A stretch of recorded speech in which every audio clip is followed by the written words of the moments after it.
This is the second episode of the Financial Freedom series. Last time, we discussed the enemies of financial freedom. Now that we've identified our adversaries, it's time to confront them head-on, and work towards our ultimate goal. Today we'll explore the 4 stages of achieving financial freedom. This roadmap applies to ordinary people pursuing financial independence. These are 100% actionable strategies. Okay. Let's begin.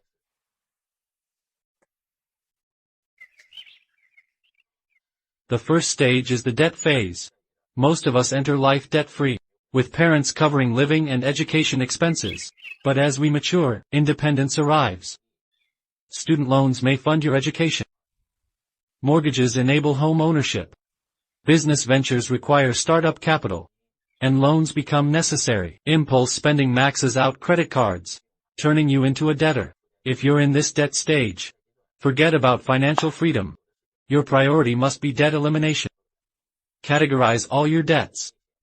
Mortgage, car loan, consumer loan, credit cards.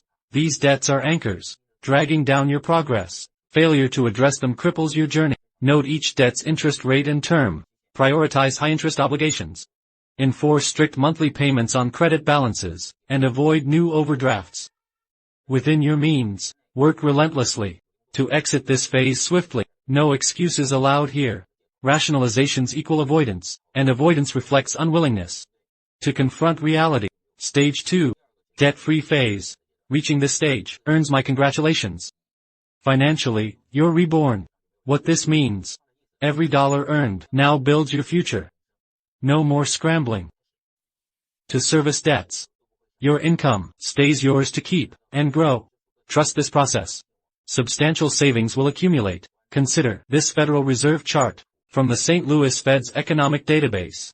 It shows inflation-adjusted median income trends over 5 decades, revealing Americans' real purchasing power changes.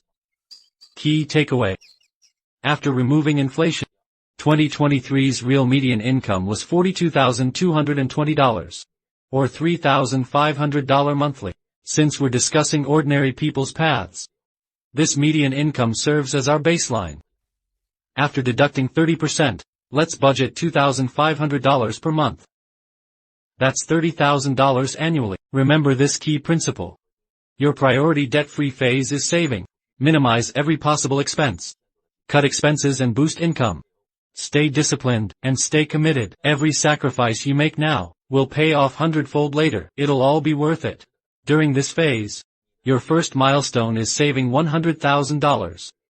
Charlie Munger said, "The first $100,000 is toughest to earn, but you must achieve it, even if you have to walk everywhere, or use coupons for every meal." Focus on hitting that $100,000 mark. Once you save $100,000, you can finally breathe. Investment masters stress capital growth and long-term patience. Phase 3, investment stage. This blends with savings phase. Start investing before hitting $100,000. Begin with $30,000 or $50,000 savings. Start investing early. Investing leverages compounding. The sooner you start, the wealthier you'll become. Compounding has its complexities and hidden pitfalls. We'll cover compounding in depth later. Just remember, start investing early. In this phase, identify non-time-bound income sources. Invest in time-free income streams. Watch our last video for details. Choose assets generating passive income. Invest consistently. And let compounding work its magic. Wealth grows gradually this way. Final phase, financial freedom. Wealth accelerates exponentially. Warren Buffett knew he'd be rich through early investment conviction. Long-term focus builds true wealth. When passive income exceeds expenses, you've reached basic financial freedom. This is financial independence. Now you can choose: work less, pursue passions, or semi-retirement.